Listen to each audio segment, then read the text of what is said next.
Hello friends, in this video lecture we will be discussing a topic called cryptocurrency and we will be also discussing a historic case Internet and Mobile Association of India versus RBI. So इस case में RBI का जो circular था which was preventing banks and financial institution to deal with any entity who is trading in this virtual currencies, तो इसको supreme court ने set aside किया है।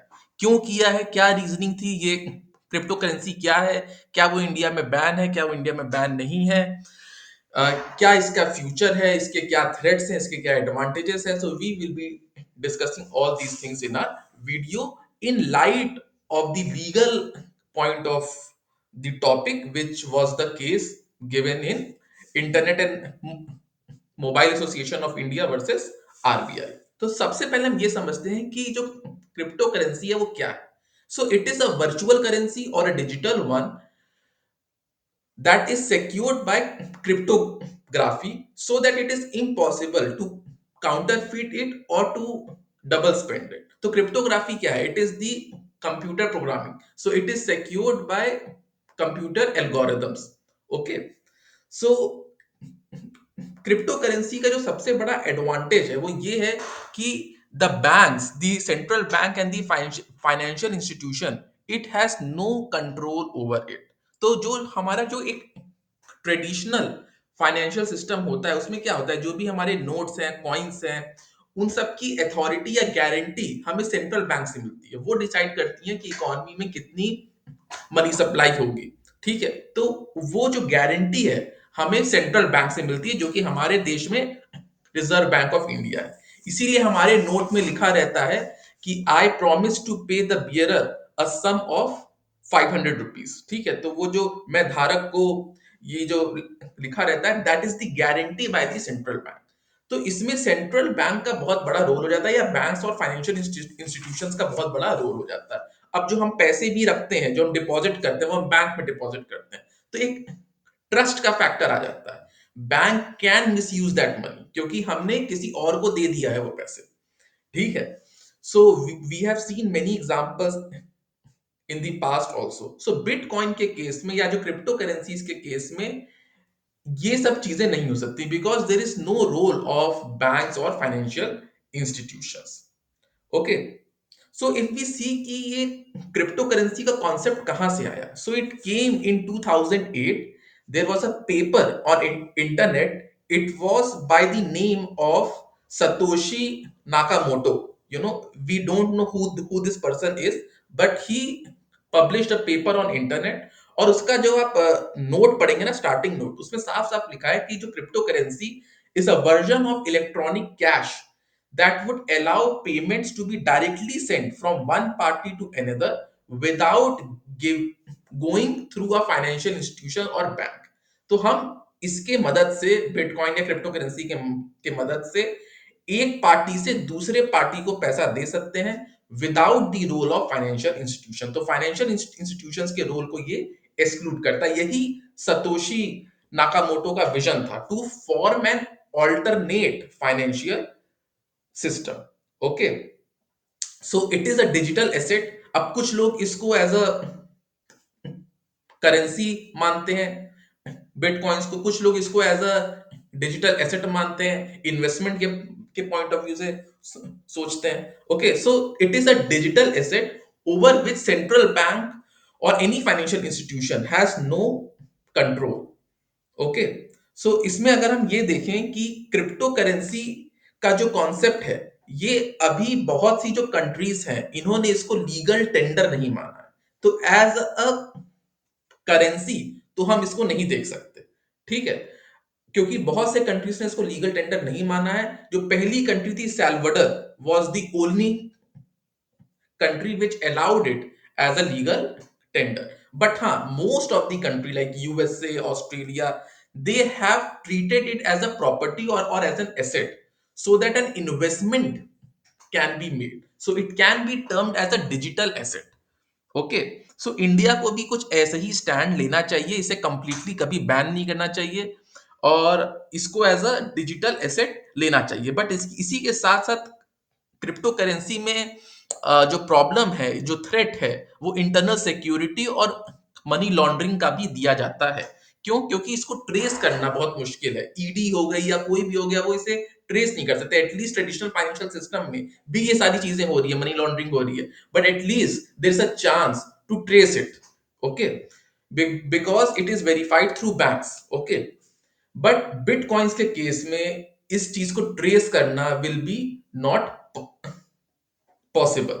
ठीक है, तो इससे टेरर फाइनेंसिंग होने का बहुत बड़ा थ्रेट है। इसीलिए आरबीआई ने कभी भी क्रिप्टो करेंसी या वर्चुअल करेंसीज को बैन नहीं किया था। उन्होंने कभी इंडिया में ये बैन नहीं था। उन्होंने बस ये सर्कुलर निकाला था कि जो बैंकिंग फैसिलिटीज हैं, बैंक्स कोई भी फैसिलिटीज उन एंटिटीज को नहीं देंगी जो कि क्रिप्टो करेंसीज में ट्रेड कर रहे हैं। सो इन अ वे उन्होंने उन जो क्रिप्टो करेंसीज की जो बॉडीज थी, जो एंटिटीज थी, उनकी लाइफ लाइन को कट कर दिया था। ठीक है, सो इसी के against internet and Mobile association ने आरबीआई के सर्कुलर के अगेंस्ट जो है केस फाइल किया था, जिसमें उनकी जीत हो गई। ठीक है, अब इसमें आप ये देखिए ना कि बैंक्स और फाइनेंशियल इंस्टीट्यूशंस का रोल कितना स्ट्रांग है। अब जब वर्ल्ड वॉर टू हुआ था, उसके बाद अमेरिका सबसे ज्यादा पावरफुल देश हो गई, तो बाकी सारे देशों के currencies got aligned with US dollar. ठीक है, लेकिन 19 और यूएस डॉलर की अथॉरिटी कहां से थी? It was from the gold reserves, gold से थी। तो इसको हम लोग गोल्ड स्टैंडर्ड भी कहते हैं कि गोल्ड, जितना गोल्ड आपके बैंक में होगा आप उतना ही रुपया छाप सकते हैं। तो what rupees you have, it is guaranteed by the gold. तो it was only the America who was able to guarantee the dollar which they were printing by the gold. तो बाकी देशों ने क्या किया, डॉलर को सबसे authentic मानते हुए अपनी जो करेंसीज है वो डॉलर के साथ अलाइन कर दी। बट इन 1971 यूएस ने इस कन्वर्टिबिलिटी पे बैन लगा दिया कि अब जो है डॉलर दे के आप गोल्ड, मतलब वो कन्वर्टेबल नहीं है, और बाकी सारे नेशंस की जो सेंट्रल बैंक्स हैं वो अपने हिसाब से नोट छाप सकते हैं, seeing the demand and supply of the money. अब वो ज्यादा नोट छापेंगे तो मार्केट में इन्फ्लेशन आ जाएगा, है ना? तो उन्हें बैलेंस करना होगा as per there GDP growth rate, उतना ही उन्हें करेंसी को प्रिंट करना होगा। तो इससे क्या हुआ, जो सेंट्रल बैंक्स थी हर कंट्रीज की, उनको इनॉर्मस पावर मिल गई। उनको मॉनेटरी पॉलिसी में बहुत स्ट्रॉन्ग से मिल गया। ठीक है, so banks can misuse this trust and can play with the deposits. ठीक है, हमने पास्ट में भी देखा है कि यस बैंक थे, पीएमसी बैंक थे, लक्ष्मी विलास बैंक थे, दे ऑल फेल्ड। और भी जो गवर्नमेंट सेक्टर बैंक्स हैं वो डिपॉजिटर्स के मनी को इंडस्ट्रियलिस्ट और जो पॉलिटिशियंस उनको लोन दे देती हैं, बाद में वो बैड डेट हो जाता है, which is ultimately has to be paid by the tax payer. तो लोगों, ये जो सतोशी नाकामोटो का जो आइडिया था वो यही था कि क्यों हम थर्ड पार्टी पे भरोसा ही करें, क्यों ना हम एक ऐसा सिस्टम बना लें जो सेल्फ सस्टेन्ड हो, है ना? और अगर हम ही इसे वेरीफाई कर सकें, क्यों हम बैंक्स को ये रिस्पॉन्सिबिलिटी दें इसे वेरीफाई करने का? तो क्रिप्टो करेंसी या बिटकॉइन का जो कॉन्सेप्ट है, it is based on blockchain technology also. ठीक है, तो इसमें हर ब्लॉक दूसरे ब्लॉक से अटैच्ड है, और हर कंप्यूटर नेटवर्क्स पे वो इंफॉर्मेशन रहती है। तो इसको बेसिकली उन्होंने डिसेंट्रलाइज कर दिया है, उसको डिसेंट्रलाइज कर दिया, and it is very impossible to to have a fraud on it. ठीक है, तो इसमें एक चीज और हमें ये देखनी होगी कि मान लीजिए अगर ए ने बी को बिटकॉइन भेजा, और बिटकॉइन कुछ नहीं है, it is computer generated codes. ठीक है, क्योंकि ऐसा कुछ फिजिकल प्रॉपर्टी है नहीं, ये भी इसका बहुत बड़ा क्रिटिसिज्म है। जैसे गोल्ड आप देख सकते हो, गोल्ड है, तो उसको अगर आपने बैकिंग दे के कुछ रुपए छापे हैं, तो उस रुपए की वैल्यू उस गोल्ड की वजह से, या प्रॉपर्टी है, वो एक फिजिकल चीज है, but it is intangible. This bitcoin is intangible, ये भी इसका बहुत बड़ा क्रिटिक है।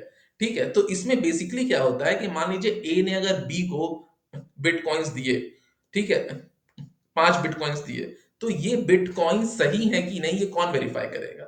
It will be verified by the miners. ठीक है, तो माइनर्स जो होते हैं ये बहुत बड़े बड़े, ये खुद कैलकुलेशन नहीं करते हैं बैठ के, इनके पास बहुत बड़े बड़े कंप्यूटर्स होते हैं जो ये कैलकुलेशन करते हैं, और ये कैलकुलेशंस करना मुश्किल भी है। तो अगर वो वेरीफाई कर पाते हैं, देन तो वो जो ट्रांजैक्शन है वो हो जाएगा और वो ब्लॉकचेन में ऐड हो जाएगा, तो सारे नेटवर्क्स में वो इंफॉर्मेशन आ जाएगी कि ये ट्रांसफर हुआ, बट द इंफॉर्मेशन ऑफ जिसने जिसको भेजा वो नहीं आएगी, वो एक मैथमेटिकल कोड्स में रहेगा। ठीक है, तो माइनर्स को जो इन्होंने सर्विस दी, वेरिफिकेशन की, उसके लिए उनको क्या मिलेगा? उनको मिलेगा बिटकॉइंस। ठीक है, एज अ रिवॉर्ड। ठीक है, सो ये तो बिटकॉइन का कॉन्सेप्ट है। तो जो तो इसमें देखिए दोनों चीजें हैं। एडवांटेज ये है कि जो जो लोग बिटकॉइंस के फेवर में है, they does not want government और central bank to have so much exercise over their money. ठीक है, लेकिन इसका जो नेगेटिव साइड है मनी लॉन्ड्रिंग का या टेरर फाइनेंसिंग का, ये भी बहुत रियल थ्रेट है। अभी ईडी की रिपोर्ट आई थी और बहुत ज्यादा पैसा, 4,000 करोड़ रुपए लॉन्डर्ड हुआ था अनलॉफुल एक्टिविटीज में एक साल में। ठीक है, तो ये एक बहुत बड़ा थ्रेट है, इसीलिए कभी भी इसे अभी लीगल टेंडर डिक्लेयर करना will not be possible. Yes, it can be treated as a digital asset.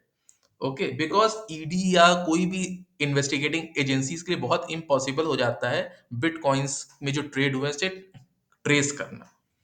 ठीक है, so there is a real threat of money laundering and financing, but that goes with many other things.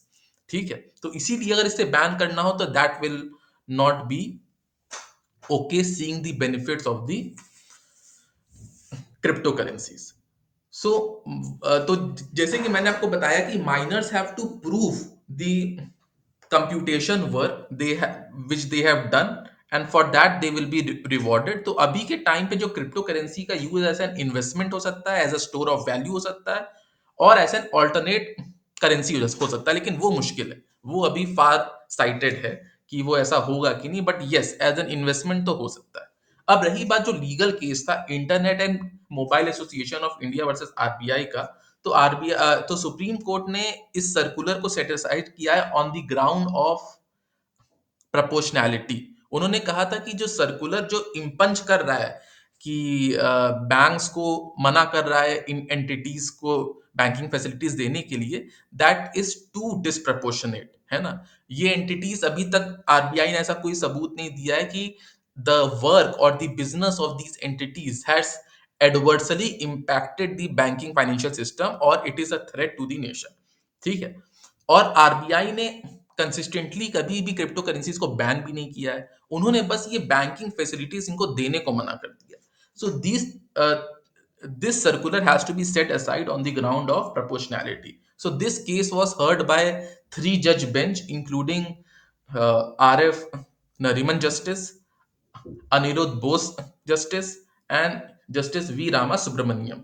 Okay, and court also took note of some of the points like uh, the points were that RBI has not found any activities of these entities which has adversely impacted our nation, and RBI has not banned the cryptocurrency।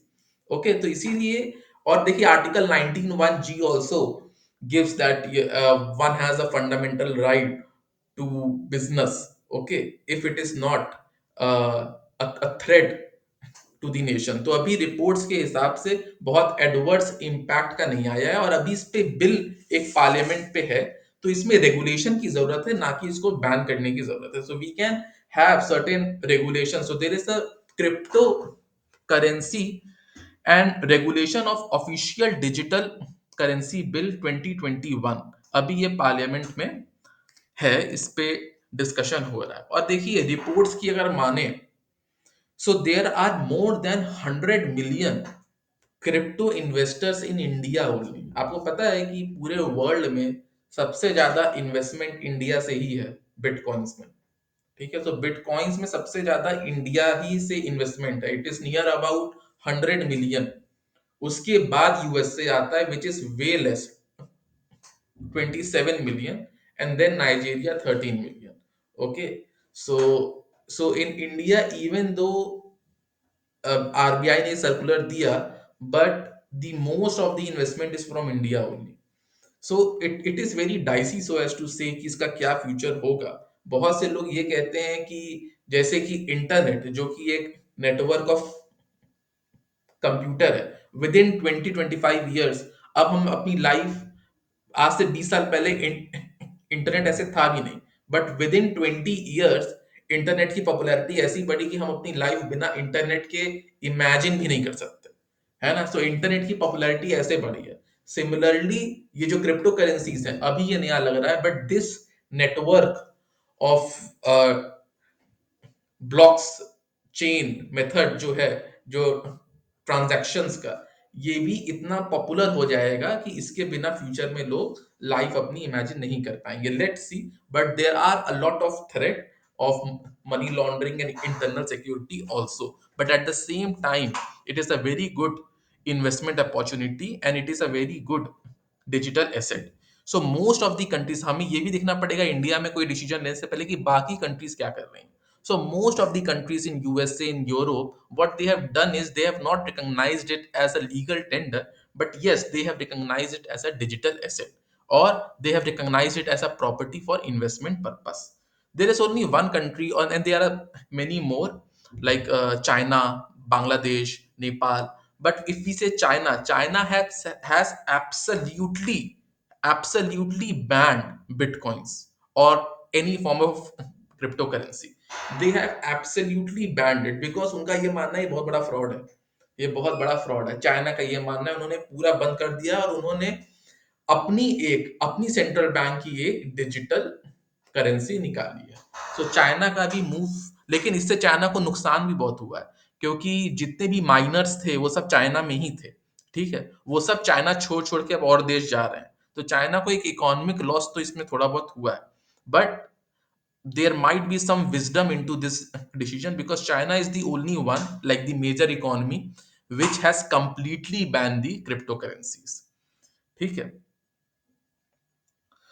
So the vision of Satoshi Nakamoto is like to have a version of electronic cash that would allow payments to be directly sent to one party from the another without any financial institution role. Okay. So this is what crypto currency is all about. Let's see कि इसका India में क्या impact होता है, इसके इसके negative impacts क्या होते हैं और इसके पॉजिटिव इम्पैक्ट्स क्या होते हैं. But as of now crypto currency is is valid in India, और अब उसकी इन्वेस्टमेंट भी वैलिड है, वो पहले भी थी, और अब जो ये एंटिटीज हैं उनको बैंकिंग फैसिलिटीज भी मिलेंगी. So thank you all.